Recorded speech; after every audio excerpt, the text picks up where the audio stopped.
अब हम मार्केट का जो कॉन्स्टेंट है, मार्केट यहाँ लेबर और कैपिटल का मार्केट है, उसमें जो कॉन्स्टेंट जो एक फर्म फेस करता है उसका ग्राफ बनाने वाले हैं और उस कर्व को हम बोलते हैं आइसोट्रॉस्ट कर्व। तो ये बताता है, ये लेबर और कैपिटल के सारे कॉम्बिनेशन को बताता है जो एक फर्म प्रोडक्शन प्रोसेस में एक फिक्स एक्सपेंडिचर करने पे ऑप्ट कर सकता है, चूज कर सकता है। तो उसका ग्राफ कुछ इस तरह से आता है। आप समझते हैं ये ग्राफ क्यों इस तरह बना है। तो यहाँ पर देखिए कि जैसे मान लेते हैं आर हमारा रेंटल कॉस्ट ऑफ कैपिटल है, माने कुछ पर यूनिट कैपिटल बना लेते हैं 1000 रुपया का या 2000 का नोट बना लेते हैं। तो उस पर हमारा जो रेंटल कॉस्ट हो रहा है वो कुछ इस तरह हो रहा है, जैसे रेंटल कॉस्ट बराबर इंटरेस्ट, ये हमारा nominal interest minus inflation plus depreciation. इसे इस तरह से समझ सकते हैं कि मानिए आपने कोई मशीन खरीदा है, जैसे आप मानिए 1 लाख रुपए का मशीन खरीदे हैं, तो आप उसे किसी दूसरे को दीजिएगा तो आप उससे कितना फ़ायदा लेना चाहिएगा, कम से कम कितना फ़ायदा लेना चाहिएगा।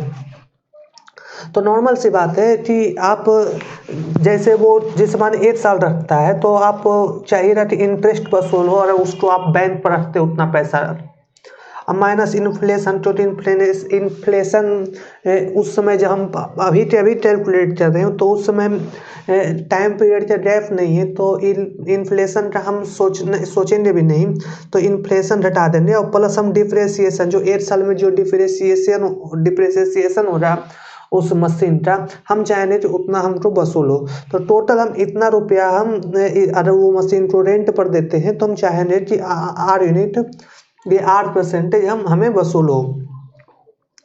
तो ये होता है हमारा रेंटल कॉस्ट ऑफ कैपिटल।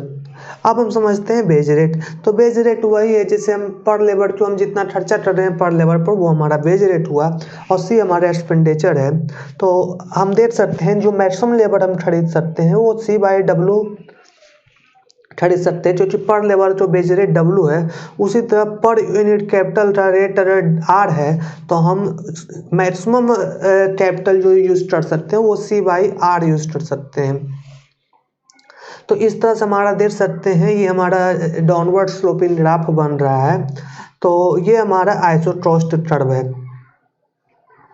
अब यहाँ पर समझिए कि आइसोट्रॉस्ट कर्व का जो स्लोप होता है डेल्टा बाई डेल्टा एक्स, ये क्या बताता है। तो ये समझिए, देखिए कि बता रहा है कि अगर हम 1 यूनिट लेबर एक्स्ट्रा यूज करना चाहते हैं तो हमें कैपिटल कितना कम करना पड़ेगा। तो एक्चुअल में बता रहा है कि मार्केट है वो किस रेंज पर एक्सचेंज करने के लिए अलाउ कर रहा है। जैसे किस रेंज पर वो मार्केट बोल रहा है कि आपको अगर कैपिटल उतना कम करते हैं तो लेबर 1 यूनिट ज़्यादा इस्तेमाल कर सकते हैं। इसे ये भी बोल सकते हैं कि रेट एट विच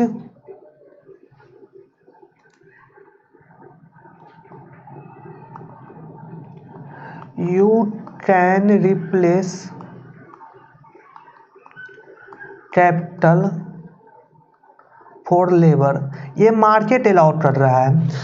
जबकि वो कंपनी है वो जैसे यहाँ पर देखिए market rate at which firm can replace capital for labour it is allowed by market. जबकि जो फर्म को अगर आउटपुट प्रोड्यूस करना है तो उसके लिए जो रेट पर वो एक्सचेंज कर सकता है फर्म, वो हमारा होगा marginal rate of technical substitution. तो ये हमारा फर्म कर सकता है फॉर सेम गिवन आउटपुट, ये रेट पर एक्सचेंज कर सकता है 1 लेबर के लिए कैपिटल को। लेकिन ये मार्केट अलाउ कर रहा है, ये जो हम आइसोट्रॉस्ट का जो स्लोप होता है वो बोलता है कि rate at which you can replace capital for labour, ये मार्केट अलाउ कर रहा है। तो अब देखिए इससे क्या हो रहा है, जैसे अब हम इक्विलिब्रियम निकालने की कोशिश करें तो यहाँ पर भी हमारा वही इंडिफरेंस टर्म वाला ही कॉन्सेप्ट लगेगा। तो मतलब जो ह्यूमन बिहेवियर के बारे में हमने पढ़ा था तो उसके ही जैसा कॉन्सेप्ट लगेगा। तो जैसे यहाँ पर इक्विलिब्रियम है वो 2 प्रकार से निकाला जा सकता है, 2 पॉसिबल तरीका से इक्विलिब्रियम देखने का तरीका है। जैसे 2 पॉसिबल तरीका क्या है इक्विलिब्रियम निकालने का वो बता रहे हैं। पहला तरीका है कि आप चाहिए कि जैसे आप पहला तरीका है कि आप चाहते हैं कि हम कुछ अमाउंट यूज़ करें। मान लेते हैं आप सी अमाउंट कॉस्ट यूज़ करना चाहते हैं, और तो आप चाहिए था कि मैक्सिमम कितना आउटपुट प्रोड्यूस कर सकते हैं इसी एक्सपेंडिचर करते हुए। और दूसरा आप ये चाह सकते हैं कि मानिए आप कुछ अमाउंट आउटपुट प्रोड्यूस करना चाहते हैं। मान लीजिए आउटपुट आप प्रोड्यूस करना चाहते हैं 8 लाख क्वांटिटी, तो 8 लाख क्वांटिटी आप प्रोड्यूस करना चाहते हैं, तो आप चाहेंगे कि कितना मिनिमम हमारा कॉस्ट हो। तो दो तरीका से इक्विलिब्रियम हो रहा है, लेकिन दोनों का मैथमेटिक्स हमारा समान है। तो हम सबसे पहले फर्स्ट टेस्ट का समझते हैं कि जब हमारा, तो मान लेते हैं कि कॉस्ट हमारा फिक्स है, तो हम चाहेंगे कि मैक्सिमम मेरा आउटपुट कितना हो सकता है। तो जब हम इसका ग्राफ इस तरह बनाएंगे तो हमारा आइसो कॉस्ट कर्व तो इस तरह आएगा। ये मान लीजिए यहाँ पर लेबर है और ये हमारा कैपिटल है। तो जैसे मान लीजिए एक हमारा आइसोट्रॉन्ट कर्व इस तरह आया, दूसरा आइसोट्रॉन्ट कर्व मेरा इस तरह आया, तो हमारा इक्विलिब्रियम इसी पॉइंट पर हो रहा है जहाँ पर आइसोट्रॉन्ट और आइसोट्रॉस्ट टेंजेंट हो रहा। कारण ये है कि जैसे हम इस पॉइंट पर देख सकते हैं कि marginal rate of technical substitution more than हमारा कैपिटल बाई लेबर है। ये आप देख सकते, मतलब slope iso MRTS more than slope of isocost curve है। तो हमें सबसे पहले पता करना है कि स्लोप ऑफ आइसोट्रॉस्ट कर्व क्या होता है। तो यहाँ पर से आप देख सकते हैं स्लोप ऑफ आइसोट्रॉस्ट और delta y by delta x हो रहा, और दो हम पॉइंट हमें पता है, तो हम इस दोनों पॉइंट से निकाल सकते हैं कि हमारा स्लोप क्या हो रहा है। तो स्लोप होता है by 2 minus by 1 by x2 minus x1। तो जब हम इसको इस्तेमाल करते हैं तो हमारा स्लोप देखिए क्या निकल रहा है, C/R minus 0 by 0 minus C/W। तो हमारा वैल्यू निकल रहा है माइनस W/R। तो हमारा स्लोप निकल रहा है आइसोट्रॉस्ट कर्व का माइनस W/R। तो अब हम यहाँ पर रखें इसको, जैसे marginal rate of technical substitution more then, यहाँ पर देखिए हो रहा है, इस पॉइंट पर हम देख रहे हैं more than slope of isocost curve है। तो ये हमारा मोर देन W/R आ रहा है।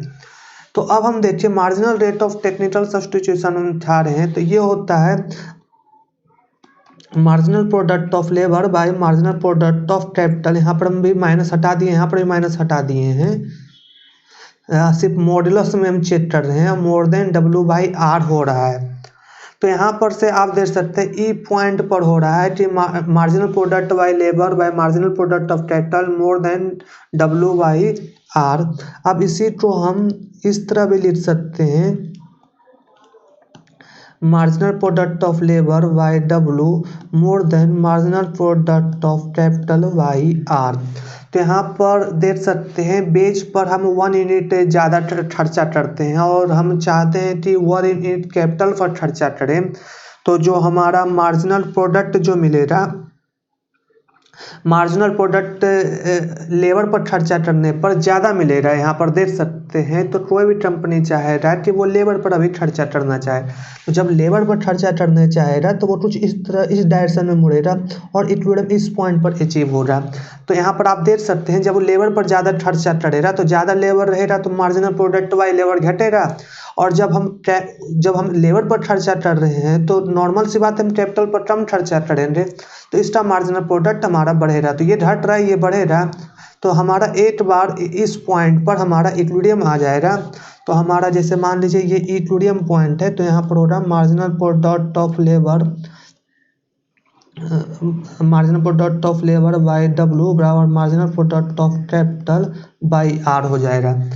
तो यहाँ पर हम देख सकते हैं कि इस पॉइंट पर हमारा इक्विलिब्रियम आ रहा है, जहाँ पर जो आइसोट्रॉस्ट कर्व है आइसोट्रॉन्ट कर्व पर टेंजेंट है। तो यहाँ पर हमने देख चुका, जब हम फिर से ट्रस्ट रखते हैं तो इतना हमारा मैक्सिमम ये जैसे हम देख सकते हैं ये आइसोट्रॉन टर्ब है, तो ये आइसोट्रॉन टर्ब इस आइसोट्रॉन टर्ब से हायर है, तो इस आइसोट्रॉन टर्ब पर मानिए हमने Q1 आउटपुट प्रोड्यूस करते हैं, इस पर हम Q2 आउटपुट प्रोड्यूस करते हैं, तो हम Q2 आउटपुट मैक्सिमम प्रोड्यूस कर सकते हैं। अब मानकर चलिए कि हम चाहते हैं कि नहीं फिक्स आउटपुट प्रोड्यूस करना है, हम चाहते हैं कॉस्ट मिनिमाइजेशन, कि हमारा कॉस्ट कितना मिनिमम हो सकता है। तो जब हम कॉस्ट मिनिमाइजेशन करने के लिए जाएंगे तो कुछ हमारा इस तरह से आएगा, जैसे ये हमारा मान लीजिए ये हमारा आइसोट्रॉन टर्ब है, ये हमारा मान लेते हैं आइसोट्रॉन टर्ब है। अब हमें चाहिए कि कॉस्ट मिनिमाइजेशन करना चाहते हैं, तो कॉस्ट मिनिमाइजेशन करना चाहते हैं तो दोबारा से हम इसको ही हम फिर से एक बार समझने की कोशिश करते हैं कि जैसे यहाँ पर हमने देखा कि R हमने रेंटल कॉस्ट माना, W हमने वेज रेट माना, तो मान लीजिए हम कैपिटल यूज करते हैं K क्वांटिटी, और हम चाहते कैपिटल हम K क्वांटिटी यूज करते हैं, और हम चाहते हैं बेज यूज करना चाहते हैं W, बेज यूज करना चाहते हैं मान लीजिए मतलब लेबर यूज करना चाहते हैं L, तो हमारा टोटल एक्सपेंडिचर कितना हुआ R into capital plus W into labour बराबर हमारा C। तो अब हमारा देखिए अगर इसकी वैल्यू हमारा घट जाए, एज्यूम डेट हमारा C की वैल्यू घट जाए तो क्या होगा, तो जब हमारा C का वैल्यू घटेगा तो हम इसको दो तरीका से विजुलाइज कर सकते हैं। सबसे पहले यहाँ पर हमारा कैपिटल का भी लेबर पर का भी इंटरसेप्ट कम हो जाएगा, और कैपिटल का भी इंटरसेप्ट कम हो जाएगा, क्योंकि C/W होता है, तो C हमारा न्यूमरेटर में है, तो ये C वैल्यू भी कम हो जाएगी। तो हमारा कैपिटल कम करने से हमारा ये ग्राफ कुछ इस तरह हो जाएगा, और कैपिटल हम ज़्यादा यूज करते हैं तो हमारा ग्राफ कुछ इस तरह हो रहा। तो ये ग्राफ हमारा शिफ्ट हो रहा है, तो जब हमारा ग्राफ शिफ्ट हो रहा है तो हम समझने की कोशिश करें, तो जब ग्राफ हमारा शिफ्ट हो रहा तो जैसे ये पॉइंट है, तो हम चाहते हैं, चूँकि हमने पहले से सोच लिया है कि हमको फिर से क्वांटिटी Q1 चाहिए, तो हम इस तरह से देख सकते हैं, जैसे हमारा मान लीजिए ये अलग मेरा आइसोट्रॉस्ट टर्ब है, और ये हमारा आइसोट्रॉस्ट टर्ब है, और ये हमारा आइसोट्रॉन टर्ब है। तो आइसोट्रॉन तो हमारा फिक्स है, तो हम पहले से चाह लिए कि हमको Q1 आउटपुट प्रोड्यूस करना है, तो जब Q1 आउटपुट प्रोड्यूस करना है और डिफरेंट आइसोट्रॉस्ट टर्ब हम बना चुके हैं, तो देखिए मिनिमम हमको इस पर तो हमको ज़्यादा ट्रस्ट इस आइसोट्रॉस्ट टर्ब पर हमको ज़्यादा ट्रस्ट लग रहा है, C1 मानो लग रहा है, इस पर C2 लग रहा है, और इस पर हमको C3 लग रहा है। तो सबसे कम ट्रस्ट हमको किस पर खर्चा हो रहा है, इस पॉइंट पर ही खर्चा हो रहा है, तो यहीं पर हमारा क्या हो रहा है, इक्विलिब्रियम हो रहा है। तो यहाँ पर भी हम देख सकते हैं कि आइसोट्रॉस्ट टर्ब और आइसोट्रॉन टर्ब क्या है, दोनों एक दूसरे पर टेंजेंट हैं। तो यहाँ से हमने देखा कि किस तरह इक्विलिब्रियम स्थापित होता है। Thank you.